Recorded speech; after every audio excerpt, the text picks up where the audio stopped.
Nah, begini Mas, saya ini kan nanti ditonton oleh seluruh masyarakat Indonesia, bahkan luar negeri. Yang nanti yang nonton silahkan di-share kembali, ya kan? Silahkan di-share kembali. Yang dekat sama Yusuf Mansur disampaikan kepada Yusuf Mansur, yang dekat kerabat Yusuf Mansur sampaikan kepada kerabat Yusuf Mansur dan BMT. Kalau Yusuf Mansur ya, Yusuf Mansur kemudian BMT Darussalam berani mengucapkan lapat ini di hadapan majelis hakim, setelah mengucapkan lapat selesai sidang, saya cium kakinya dua-duanya, baik itu kaki Yusuf Mansur maupun kaki BMT, kalau berani mengucapkan lapat ini. Serius.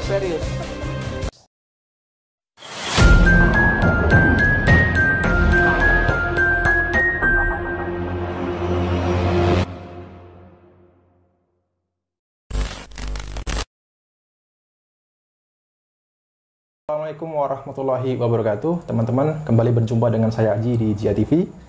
Alhamdulillah, sebelumnya saya ucapkan selamat menunaikan ibadah puasa Ramadan tahun 1444 Hijriah.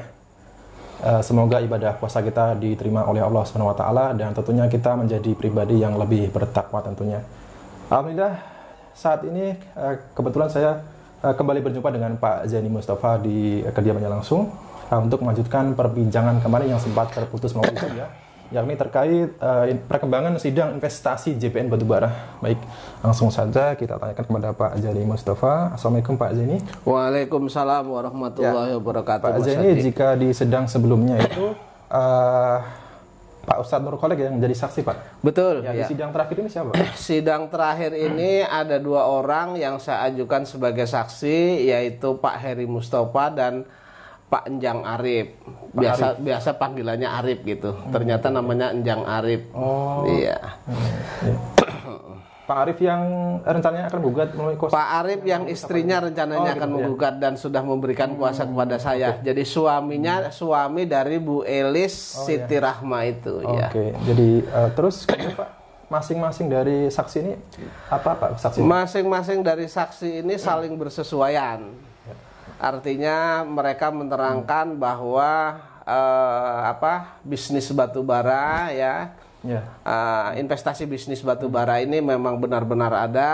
Kemudian awalnya dipresentasikan Yusuf Mansur, kemudian jamaah dibawa ke Kalimantan, kemudian BMT sebagai penampung, kemudian keuntungannya dibagi menjadi 3, yaitu separuh dari 28, keuntungannya itu kan 28% sekian menurut mereka.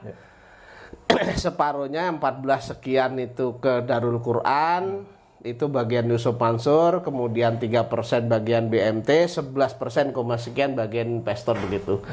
Terus kemudian pada saat ini gagal bayar, mereka tahu bahwa Yusuf Mansur tuh datang ke gedung Serbaguna Global School, menyatakan di sana akan memberesi, dan mereka juga tahu pada saat itu Yusuf Mansur bawa pengacara, tahu mereka. Bawa lawyer ya? Iya. Jadi Yusuf Mansur waktu menemui investor di Global School lagi wisata itu artinya mewakili PT Adip Perkasa dong Pak? Ya, Pak. Mewakili atau tidak, jadi mereka mengatakan bahwa berkaitan dengan bisnis batubara ini sudah nggak usah dipikir lagi, nggak usah ribut-ribut. Nanti saya yang bertanggung jawab akan memberesi dengan cara mencicil gitu. Bahkan Pak Arif itu masih ingat sumber dananya nanti dari misalnya dari royalti, kemudian dari pengajian, dari mana-mana tuh Pak Arif masih ingat itu. Kata-kata Yusuf Mansur itu. Gitu. Kemudian kalau tidak salah Pak Heri Mustafa ini adalah investor yang salah satunya ikut meninjau langsung di Kalimantan ya Pak? Betul, kemarin kemudian kan ada saya ajukan bukti, sebagai bukti itu adalah foto yang berada di tambang Kalimantan. Pak Heri Mustafa itu bisa menunjukkan bahwa ini loh Adiansah, ini loh pejabat BMT Eko Perihantono, ini loh Yudi, ini loh si A si B, itu mereka masih hafal gitu. Jadi memang emang betul ada pertambangan di sana, tapi tidak kemudian dicek lagi terkait legalitas dokumennya begitu Pak? Nah, jadi begini, Pak Eri kemarin itu menyatakan pada saat itu kok saya itu juga bodoh Pak gitu. Jadi pada saat itu dia bilang bahwa di sana ditunjukkan tambang, kemudian ditunjukkan tambangnya, ditunjukkan stockpile-nya, ditunjukkan macam-macamnya. Kemudian Pak Eri memang tidak cross check karena Pak Eri beranggapan bahwa yang cross check masalah legalitas, masalah kepemilikan dan sebagainya itu BMT, karena kan BMT terima yang 3% itu. Dan di BMT ini kan ada lawyer senior begitu menurut mereka. Iya. Padahal investor ini ya bukan orang sembarangan, tapi bisa lolos begitu saja ya. Menyerahkan masalah legalitas dan lain sebagainya kepada BMT kan begitu. Karena kan BMT dapat yang 3% itu. Apalagi kemudian investasi ini menganggap bahwa ini di bawah naungan Ustadz Yusuf Mansur begitu ya. Betul. Jadi dari 2 orang saksi ini juga ditanya oleh majelis hakim bahwa apakah saudara juga ikut juga sebagai investor. Mereka dua-duanya menjawab yang kemarin. Baik Pak Hari maupun Pak Arif itu menjawab. Kalau Mas Heri menjawab katanya iya, saya selaku investor menyetorkan uang 150 juta, kemudian pernah menerima keuntungan 3 kali kurang lebih sekitar 15 juta. Begitu juga Pak Arif itu menyetorkan investasi atas nama istrinya 250 juta. Kemudian pernah menerima pembagian keuntungan sekitar 3 kali itu sekitar 15 juta jumlahnya gitu. Nah, kemudian setelah itu tidak ada beritanya lagi, baik dari tergugat 1 PT Adi Partner Perkasa maupun tergugat 2 Adiansah. Kemudian tergugat 3 Yusuf Mansur, kemudian tergugat 4-nya BMT Darussalam, sampai dengan saat ini tidak ada beritanya Pak, begitu mereka menjelaskan. Tidak ada beritanya, tidak ada dan tidak ada laporannya, betul. Kemudian begitu. Alasan mengapa investasi ini macet di tengah jalan itu? Macet dan lain sebagainya, tidak ada alasan begitu. Oke, baik Pak. Iya. Baik Pak, selanjutnya siapa lagi Pak yang akan menjadi saksinya Pak? Apakah ada lagi?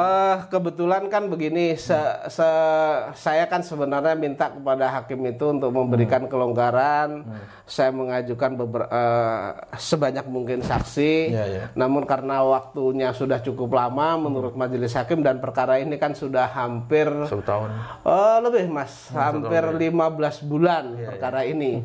Sehingga majelis hakim kalau keterangan saksinya sama saja ya sudah mungkin dirasa cukup begitu. 3 saja cukup Pak ini? 3 saksi cukup begitu.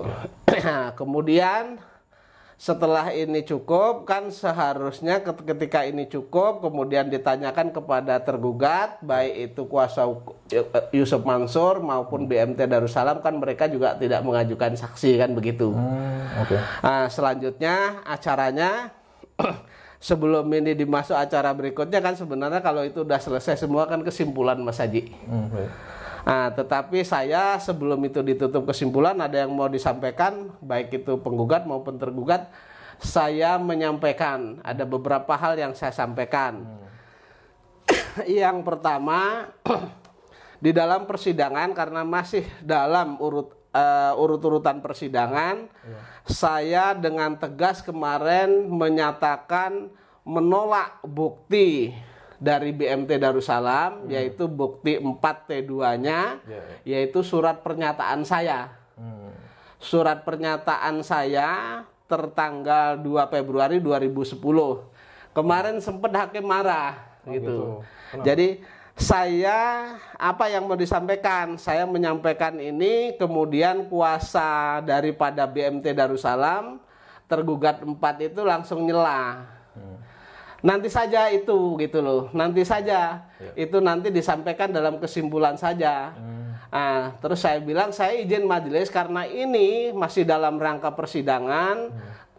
Saya mengatakan di dalam persidangan ini bahwa bukti tersebut saya tolak. Kemungkinan besar di dalam surat pernyataan atau bukti yang diajukan itu saya menduga 99% bukan tanda tangan basah tetapi tanda tangan scanan gitu. Artinya saya sudah menolak dan nanti pada saat nanti kesimpulan juga akan saya sampaikan. Kemudian karena hakim sedang bicara, kemudian kuasa hukum dari BMT Darussalam ini keberatan terhadap saya ini, hakim sempat ketok palu itu, gitu. Iya. Oke. Iya. Nah, kemudian saya setelah itu kemudian saya menyampaikan permohonan kepada majelis hakim agar dilakukan sumpah pemutus, Mas. Nah, karena ini yang mengajukan saya, tentu yang harus mengucapkan sumpah itu adalah Yusuf Mansur, kemudian BMT Darussalam. Kemudian lapatnya juga sudah saya draft di sini. Kemudian landasan hukumnya jelas. Jadi saya mengajukan sumpah pemutus itu berdasarkan ketentuan hukum positif yang berlaku di Indonesia, bukan ngarang-ngarang begitu. Memang diperbolehkan, Pak? Memang diperbolehkan. Dan saya juga sampaikan juga contohnya ada jurisprudensi Mahkamah Agung berkaitan dengan sumpah pemutus yang diucap dalam perkara nomor 36 tahun 1976 yang diucapkan 77 di Masjid Paku Alaman Yogyakarta. Begitu. Nah, saya mengajukan ini sebagaimana biasanya hakim ketua saya kasih yang aslinya, kemudian masing-masing anggota saya kasih fotokopinya, kemudian masing-masing tergugat kuasa Yusuf Mansur dan kuasanya BMT juga saya kasih. Ya. Kemudian majelis hakim mengambil sikap bahwa permohonan ini minta ditanggapi oleh Yusuf Mansur dan BMT. Nah, begini Mas, ini kan nanti ditonton oleh seluruh masyarakat Indonesia bahkan luar negeri. Yang nonton silahkan di-share kembali, ya kan? Silahkan di-share kembali. Yang dekat sama Yusuf Mansur disampaikan kepada Yusuf Mansur, yang dekat kerabat Yusuf Mansur sampaikan kepada kerabat Yusuf Mansur dan BMT. Kalau Yusuf Mansur kemudian BMT Darussalam berani mengucapkan lapat ini di hadapan majelis hakim, setelah mengucapkan lapat selesai sidang saya cium kakinya dua-duanya. Baik itu kaki Yusuf Mansur maupun kaki BMT kalau berani mengucapkan lapat ini. Serius nih, Pak? Serius. Karena kan begini, kenapa saya ajukan sumpah pemutus ini? Yusuf Mansur itu kan seluruh Indonesia sudah tahu. Di Deku Channel, kemudian di TV One, kemudian di beberapa ini mengatakan bahwa tidak terlibat dalam bisnis batu bara. Kemudian dalam jawaban dalam perkara ini juga menyangka terlibat dalam bisnis batu bara. Begitu juga BMT, ya kan? Kalau berani mereka mengatakan bahwa saya tidak terlibat dalam bisnis batu bara sesuai dengan draft yang ada ini. Selesai sidang, selesai mengucapkan depan hakim, kalau dia berkenan saya cium kakinya dua-duanya. Waduh, ini janji yang tidak main-main dari Pak. Tidak main-main loh, saya ini disaksikan nggak main-main saya, gitu. Boleh saya bacakan lapasnya Mas Haji? Boleh, silakan. Jadi kalau lapat kemarin sudah ada wartawan yang minta lapatnya ini, yang saya bacakan tuh lapat yang harus diucapkan Yusuf Mansur. Sekarang di Mas Haji itu lapat yang harus diucapkan oleh BMT Darussalam. Jadi lapatnya Bismillahirrahmanirrahim. Demi Allah subhanallahu ta'ala, saya tergugat 4 pimpinan Baitul Mal Watanwil Darussalam Madani alias BMT Darussalam Madani dalam perkara nomor 28 /PDT.G /2022 PN.CKT.sel mewakili Baitul Mal Watanwil Darussalam Madani alias BMT Darussalam Madani bersumpah dengan sesungguhnya Baitul Mal wa Tambil Darussalam Madani alias BMT Darussalam Madani tidak pernah terlibat dalam bisnis batu bara dengan PT Adi Partner Perkasa dalam bentuk apapun juga yang menjadi perkara ini. Apabila sumpah saya ini bohong, saya dan seluruh keluarga saya siap diazab dan dilaknat oleh Allah Subhanahu Ta'ala dalam waktu yang secepat-cepatnya. Itu sumpahnya Mas Haji. Tapi kalau BMT ini dari dalil kemudian bukti yang diajukan sudah kelihatan berbohong, Mas.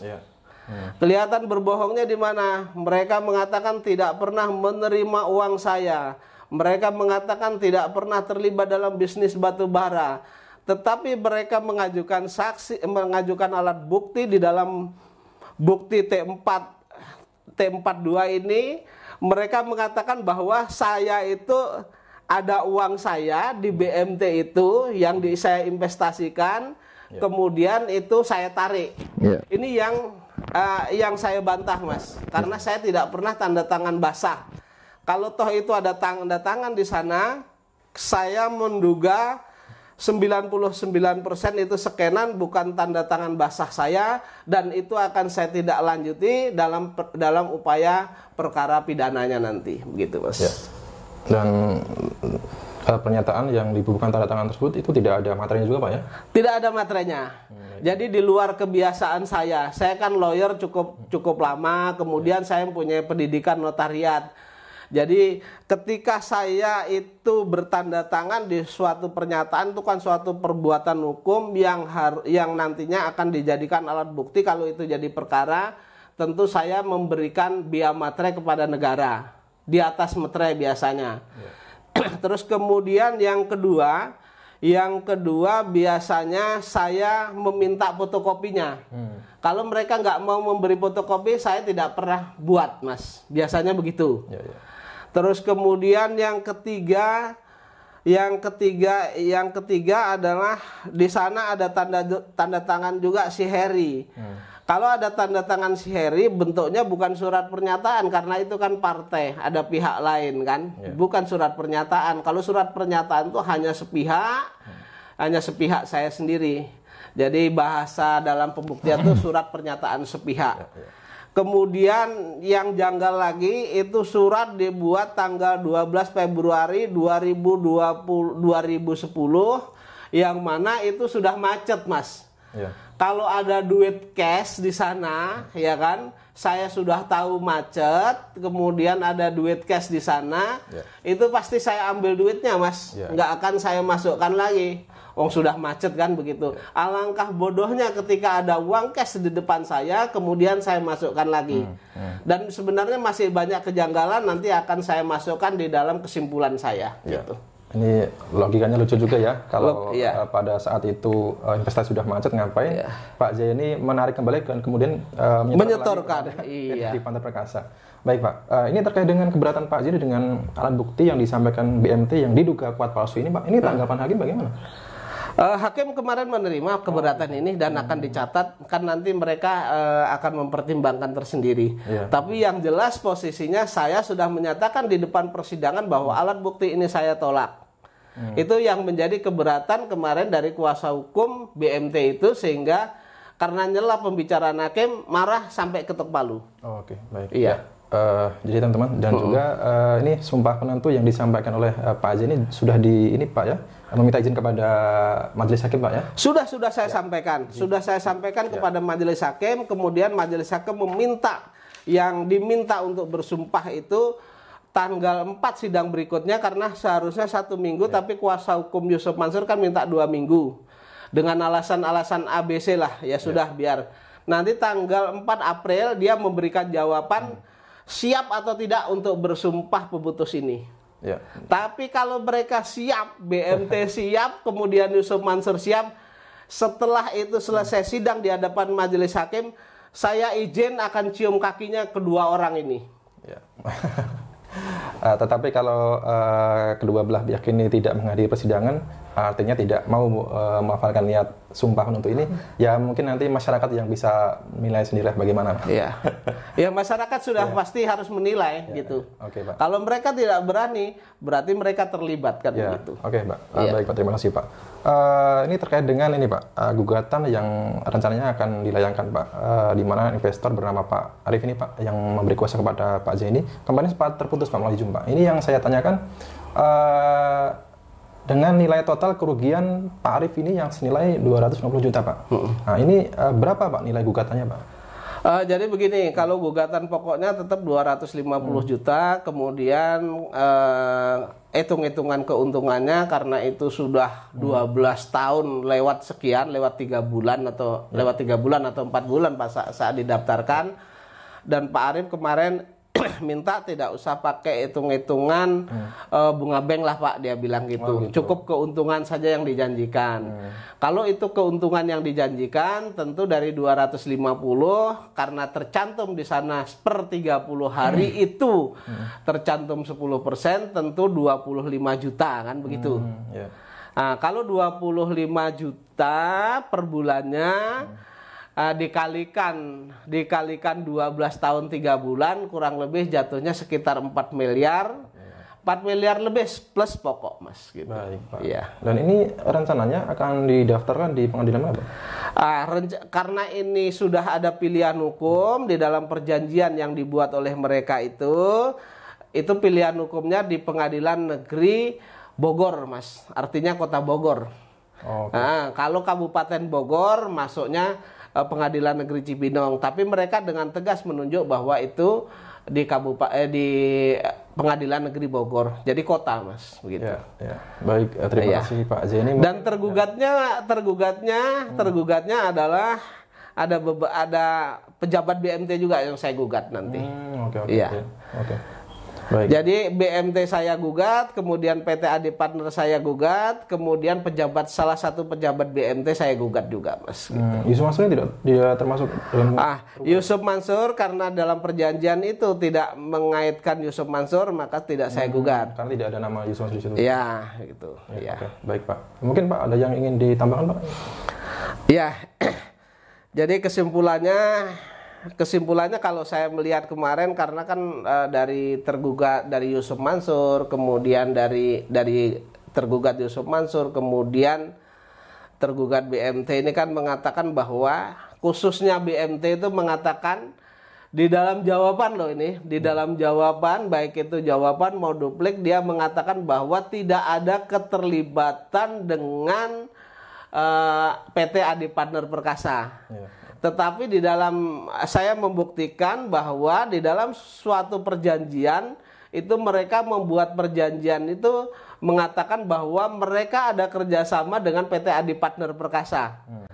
Nomornya nomor 1 sama nomor 3. Artinya kan bohong mereka ini, gitu loh. Itu. Ya, terima kasih Pak Zaini Mustafa. Saya doakan di sidang-sidang nanti yang akan dilayangkan melalui investor bernama Pak Arif ini memenuhi hasil yang diinginkan.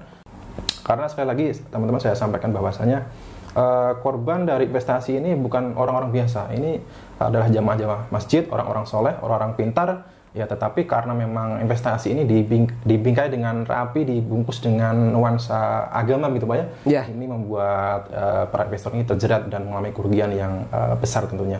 Baik teman-teman, saya ucapkan wassalamualaikum warahmatullahi wabarakatuh.